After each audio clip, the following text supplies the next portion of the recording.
اس میں اللہ تبارک و تعالیٰ نے واضح فرمایا کہ یہ ساری نعمتیں اللہ کی طرف سے ہیں۔ تو ان نعمتوں میں سے آزادی بھی ایک اللہ کی نعمت ہے۔ جو آزاد نہیں ہیں آپ ان سے پوچھ کے دیکھیں کہ آزادی کی نعمت کیا ہوتی ہے۔ اگر آنکھ کی قدر پوچھنی ہو تو بندہ اس سے پوچھے جس کی آنکھوں کی بینائی نہیں ہے۔ ہاتھوں کی قدر و قیمت بندہ اس سے پوچھے جس کے ہاتھ نہیں ہیں۔ تو آزادی بھی اللہ کی ایک بہت بڑی نعمت ہے، اور یہ ملک پاکستان، اس کی جو بنیاد ہے، اس کو جو حاصل کرنے کا مقصد ہے، وہ تو مقصد ہی بڑا خوبصورت ہے، اور یہ ہر ایک جانتا ہے، حتیٰ کہ بچے بھی جانتے ہیں کہ پاکستان کا مطلب کیا؟ لا الہ الا اللہ۔ تو ہم نے اللہ رب العالمین کی وحدانیت اور نبی کریم علیہ الصلاۃ والسلام کی رسالت کی بنیاد پر یہ وطن حاصل کیا ہے۔ اس بنیاد پہ حاصل کرنے کا مقصد کیا ہے کہ اس ملک کے اندر اسلام کا نظام لایا جائے گا، اور ملک پاکستان کو اسلام کا قلعہ کہا جاتا ہے، اور قائد اعظم محمد علی جناح رحمۃ اللہ تعالی علیہ آپ نے بھی فرمایا تھا کہ ہم اس ملک کو اسلام کا قلعہ بنائیں گے، اور یہ بات ہمارے آئین کے اندر ہے، ہمارے قانون کے اندر ہے کہ اس ملک کے اندر کوئی ایسا قانون نہیں بنایا جائے گا جو اسلام کے مخالف ہوگا، بلکہ ہر وہ قانون بنایا جائے گا جو اسلام اور قرآن کے مطابق ہوگا۔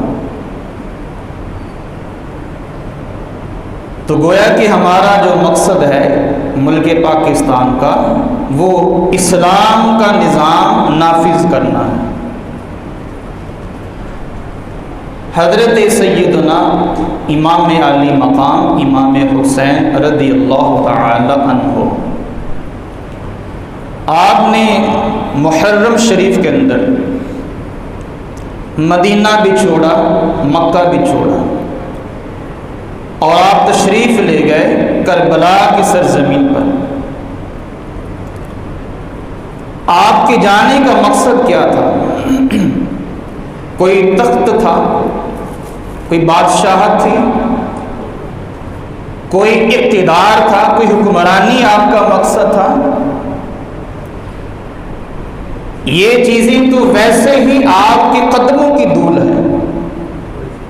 یہ اقتدار، یہ حکمرانی، یہ بادشاہت، یہ تخت و تاج، یہ ساری چیزیں تو میرے امام حسین کے قدموں کی خاک ہیں۔ یہ تو آپ تشریف کیوں لے کے گئے؟ آپ کے جانے کا مقصد کیا تھا؟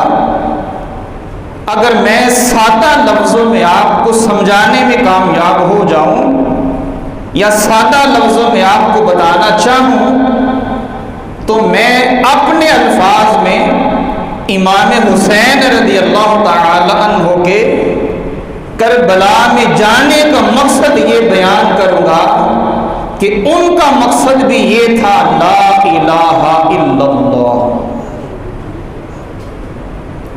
آپ رضی اللہ تعالی عنہ کے کربلا میں جانے کا مقصد لا الہ الا اللہ کا تھا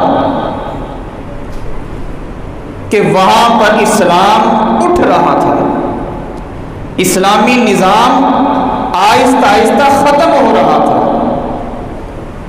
جو اسلام کے قوانین ہیں ان کو تبدیل کیا جا رہا تھا۔ تو امام حسین رضی اللہ تعالی عنہ نے اہل بیت کے جو افراد تھے، وہ 16 تھے یا 19 تھے یا 21 تھے، تاریخ میں مختلف یہ عدد ہے، باقی سارے کے سارے صحابہ کرام علیہم الرضوان اور ان کی اولاد میں سے تھے۔ تو کم و بیش 72 افراد آپ نے قربان کر دیے. تو یہ قربانی نہ تخت کے لیے تھی، نہ اقتدار کے لیے تھی، نہ حکمرانی کے لیے تھی، بلکہ یہ ساری کی ساری قربانیاں لا الہ الا اللہ کی بنیاد کے لیے تھی. اور یہی وہ بنیاد ہے جس کے لیے ہم نے بھی وطن عزیز ملک پاکستان کو حاصل کیا ہے. اور ہماری بھی بدبختی کہہ لیں کہ ہمیں قائد اعظم محمد علی جناح کے بعد کوئی مخلص لیڈر نہیں ملا ہے، کوئی ایسا عادل حکمران نہیں ہمیں مل سکا. یہی وجہ ہے کہ ہم لا الہ الا اللہ کی بنیاد کو پاکستان کی جس سرحد کے اندر بھی تلاش کرنا چاہیں گے ہمیں مکمل نظر نہیں آتی.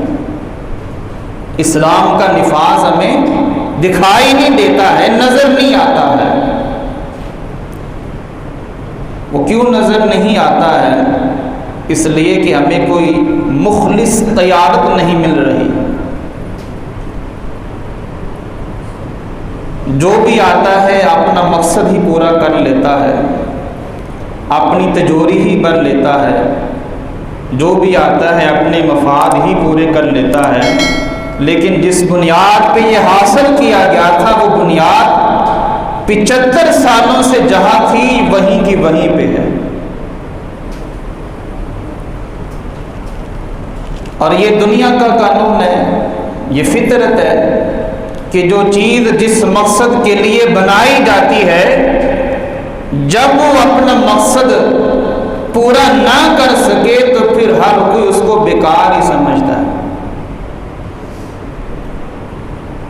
قرآن کریم میں اللہ تبارک و تعالیٰ نے انسان کی تخلیق کا مقصد کیا بیان فرمایا؟ وَمَا خَلَقْتُ الْجِنَّ وَالْإِنسَ إِلَّا لِيَعْبُدُونَ.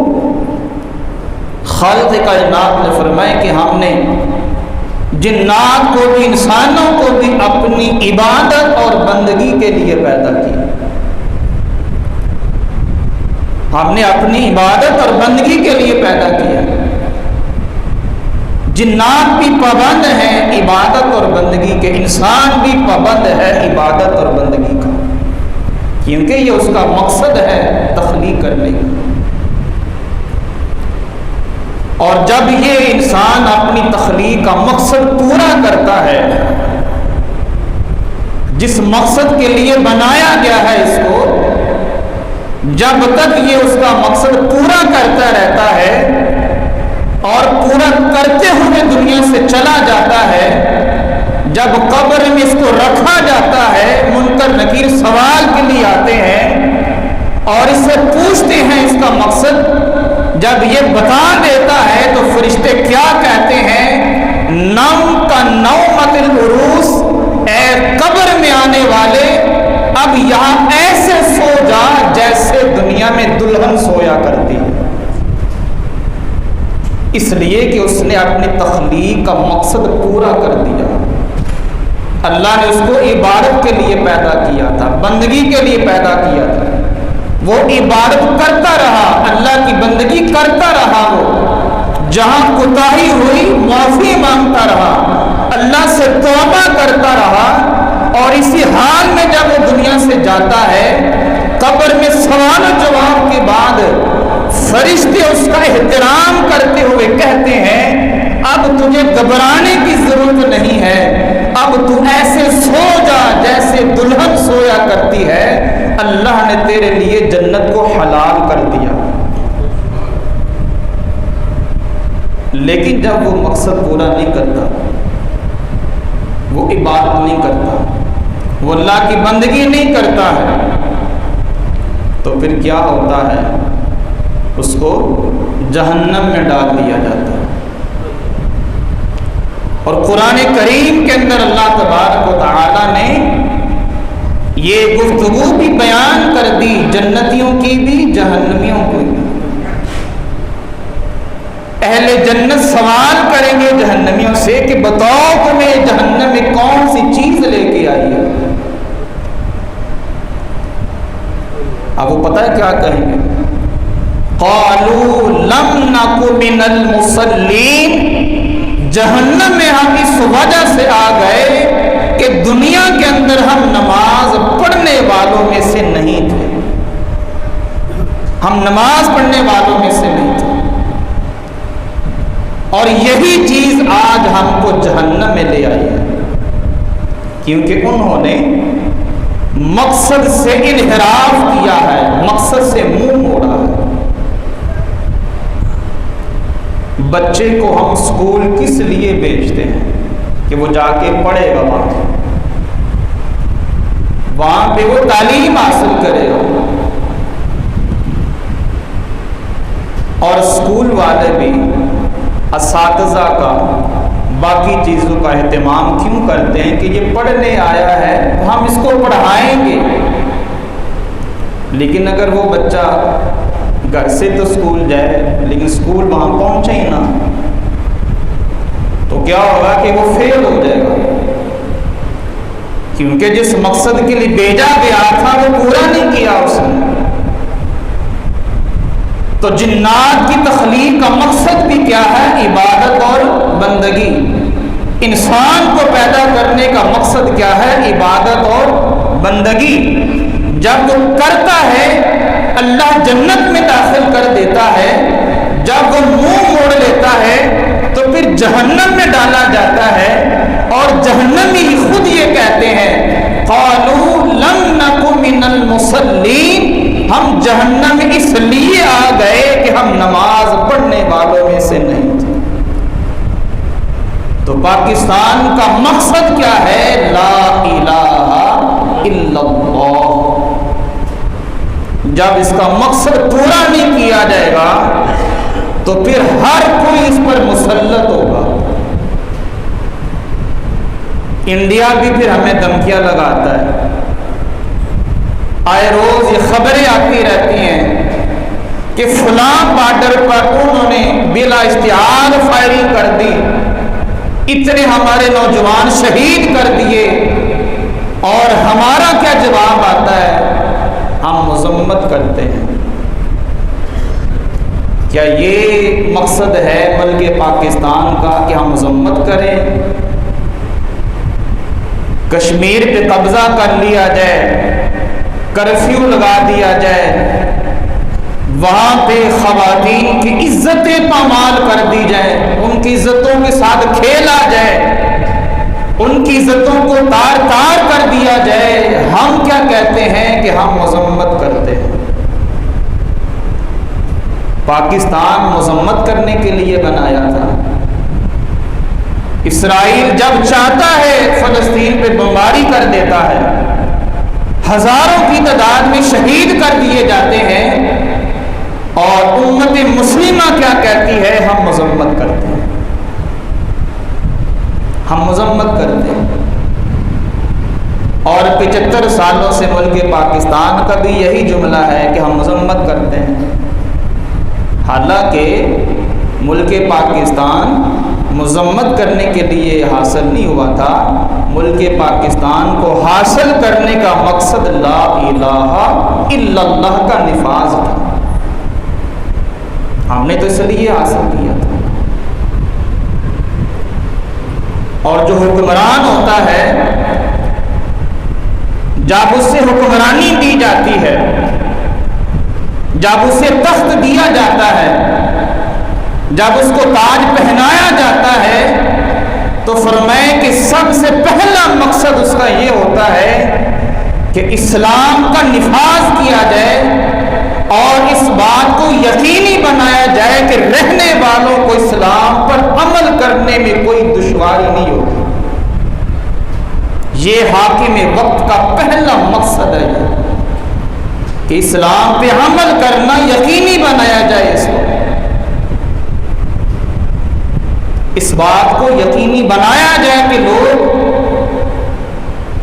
بلا کسی رکاوٹ کے، پریشانی کے اسلام پہ عمل کر رہے ہیں، ان کے لیے کوئی رکاوٹ نہیں۔ وہ آزادانہ نماز پڑھ رہے ہیں، اذان دے رہے ہیں، آزادانہ روزے رکھ رہے ہیں، بڑی عید آتی ہے آزادانہ گائے بھی ذبح کر رہے ہیں، ہر چیز کر رہے ہیں، حاکم وقت کا پہلا کام یہ ہوتا ہے کہ اسلام کو یقینی بنایا جائے۔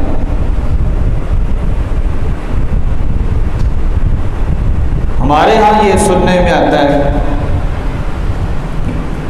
کہ جی فلاں کوئی باہر کا بندہ آیا تھا تو لاہور میں قذافی اسٹیڈیم کے دائیں بائیں جو مسجدیں تھیں ان کو پابند کر دیا گیا کہ بھئی آپ نے اذان نہیں دینی۔ لا حول ولا قوت الا باللہ العلی العظیم۔ اس مقصد کے لیے ہے پاکستان کہ آپ اذان کو بند کر دیں۔ اسلام کو معطل کرنے کے لیے تو ملک پاکستان نہیں بنایا بلکہ اسلام کو نافذ کرنے کے لیے بنایا ہے۔ اور اللہ معاف فرمائے آج تو حال ہی بگڑا ہوا ہے، آج تو حال ہی کوئی نہیں ہے۔ ہمارے جو بڑے بڑے لیڈران ہیں ان کی بولی ہی بڑی عجیب ہے، ایک دوسرے کو گالیاں بکتے ہیں، ایک دوسرے کو پتہ نہیں کیا کیا کہتے ہیں، اور حاکم کس ملک کے ہیں؟ پاکستان، جس کا مطلب بھی یہ بنتا ہے کہ رہنے کے لیے پاک جگہ یا پاک لوگوں کے لیے رہنے کی جگہ، جو پاک جگہ ہے یا پاک لوگوں کے لیے جگہ ہے، ان کی زبان کتنی گندی ہے یہ آپ روز سن لیتے ہوں گے۔ کیسی کیسی وہ ایک دوسرے کے لیے زبان استعمال کرتے ہیں، اور اگر کوئی چھوٹا موٹا بندہ کہہ دے نا تو فوراً اس کی گچی پکڑ لیتے ہیں، یعنی خود جو مرضی کر لیں گے، لیکن عام بندے کی جرت نہیں ہے کہ وہ کچھ کہہ لے۔ بھئی ہم تو یہ کہتے ہیں کہ عام بندہ تو عام رہا، بھئی آپ کو بھی اپنی زبان کا خیال کرنا چاہیے، اس لیے کہ جو قوم ہوتی ہے وہ لیڈر سے پہچانی جاتی ہے، اور ہمارے لیڈر جو امام الانبیاء ہیں نبی کریم علیہ السلام، آپ نے کیا فرمایا؟ فرمایا کہ کل قیامت میں جب تمہارے نامہ اعمال کو تولا جائے گا تو فرمایا کہ اس پلڑے میں جو سب سے بھاری وزنی چیز ہوگی وہ تمہارا اچھا اخلاق ہوگا، وہ تمہارا اچھا اخلاق ہوگا۔ یہاں تو اخلاق ہی بگڑا ہوا ہے، یہاں تو پتہ ہی نہیں ہے کہ کیا ہو رہا ہے کیا نہیں ہو رہا، اتنی گندی زبان استعمال کرتے ہیں۔ پھر ہمارا المیہ یہ بھی ہے کہ ہماری سیاست میں خواتین بھی شامل ہیں، اب خواتین کے بارے میں کیسی کیسی گندی زبان استعمال ہوتی ہے، اللہ ہی معاف فرمائے اسے۔ تو یہ ملک پاکستان کا مقصد نہیں ہے۔ اور پھر یہ جو 14 اگست کو باجے بجانے والے ہیں یہ تو حد ہی کر دیتے ہیں نا، اللہ ہی ان سے معاف فرمائے۔ میرے نبی علیہ السلام کی حدیث پاک ہے، صوتانی ملعونان فی الدنیا والآخرہ، فرمائے کہ دو آوازیں دنیا میں بھی لعنت ہے ان پر، آخرت کے اندر بھی لعنت ہے۔ ایک آواز وہ ہے جو خوشی کے موقع پہ بجائی جاتی ہے باجوں کی صورت میں، ساز کی صورت کے اندر، اور دوسری مصیبت کے وقت جو پیٹا جاتا ہے، نوحہ کیا جاتا ہے۔ یہ دونوں آوازیں ایسی ہیں، فرمائے کہ دنیا میں بھی لعنت ہے، آخرت کے اندر بھی لعنت ہے اس پر۔ اور 14 اگست پہ ہی 14 اگست منائی جا رہی ہے، باجے بجائے جا رہے ہیں، ادھر سے بچے گزرتے ہیں پاں پاں پاں لائی۔ اب تمہارے بڑے بڑے بھی جو ہے نا وہ واجے بجا رہے ہیں، یہ کیوں بجا رہے ہیں جی؟ اب 14 اگست منا رہے ہیں جی، آزادی منا رہے ہیں۔ لا حول ولا قوت الا باللہ العلی العظیم۔ جنہوں نے یہ پاکستان دیا نا ان سے پوچھیں کہ 14 اگست کیا ہے، رونگٹے کھڑے ہو گئے، انسان کی آنکھوں میں آنسو نہ رکے ہیں جنہوں نے یہ منظر دیکھا ہے اپنی آنکھوں سے۔ اور یہ جو ہندو، یہ جو سکھ جن کے ساتھ ہم بڑی ہمدردی کر رہے ہیں، یہی وہ ظالم قوم تھی جو یہاں سے جاتے ہوئے بھی مسلمانوں کو کاٹ رہے ہیں، وہاں سے آنے والوں کو بھی کاٹ رہے ہیں، حتیٰ کہ لوگ کہتے ہیں کہ جب ہم اپنے پیاروں کا انتظار کر رہے تھے کہ فلاں ٹرین آ رہی ہے، لیکن وہ کہتے ہیں کہ جب ٹرین اسٹیشن کے اوپر آتی ہے لوگ اترتے نہیں ہیں، کہتے ہیں کہ جب ہم خود جا کے دیکھتے ہیں کہ بھلے لوگ اتر کیوں نہیں رہے، تو کیا دیکھتے ہیں کہ ایک بھی انسان اس کے اندر زندہ ہے ہی نہیں۔ انا للہ و انا الیہ راجعون، سب کو شہید کر دیا، اور وہ آزادی جو ہے باجے بجا کے منائی جا رہی ہے۔ یہ کیسی آزادی ہے؟ یہ تو شہداء کے خون کے ساتھ غداری ہے۔ کیا وہ ہم سے سوال نہیں کریں گے کہ ہم نے تمہیں اس لیے یہ دیا ہے کہ تم باجے بجاؤ، 14 اگست پہ ناچ گانے کرو، ڈانس کرو، یہ والے کام کرو، اس لیے ہم نے پاکستان دیا تھا؟ بھی پاکستان تو دیا تھا کہ لا الہ الا اللہ جو ہے اس کے حکام کو پورا کرو۔ اور قرآن میں اللہ نے کیا فرمایا؟ وَمَن لَّمْ يَحْكُم بِمَا أَنزَلَ اللَّهُ فَأُولَٰئِكَ هُمُ الْكَافِرُونَ، فرمائے کہ جو اللہ کے نازل کیے حکم کے مطابق فیصلہ نہیں کرتا ہے وہ تو کافروں میں سے ہے۔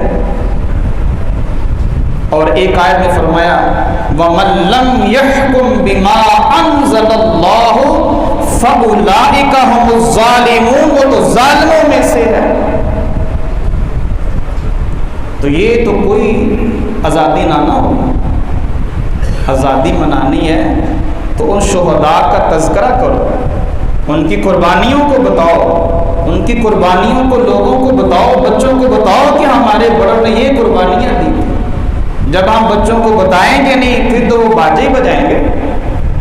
جب اس قوم کو بتایا ہی نہیں جائے گا تو پھر باجے ہی بجیں گے، ڈانس ہی ہوں گے، پھر ناچ گانا ہی ہوگا، میوزک ہی ہوگا، شراب ہی ہوگی، یہ ساری چیزیں پھر ہوں گی۔ لیکن لا الہ الا اللہ یہ مقصد ہمارا حاصل نہیں ہو رہا ہے، یہ ہونا چاہیے۔ ہم نے ہندوؤں کے لیے، سکھوں کے لیے تو بارڈر کھول دیے ہیں اور مسجدوں کا ہم تالے لگا دیتے ہیں، یہ اسلام ہم نافذ کر رہے ہیں۔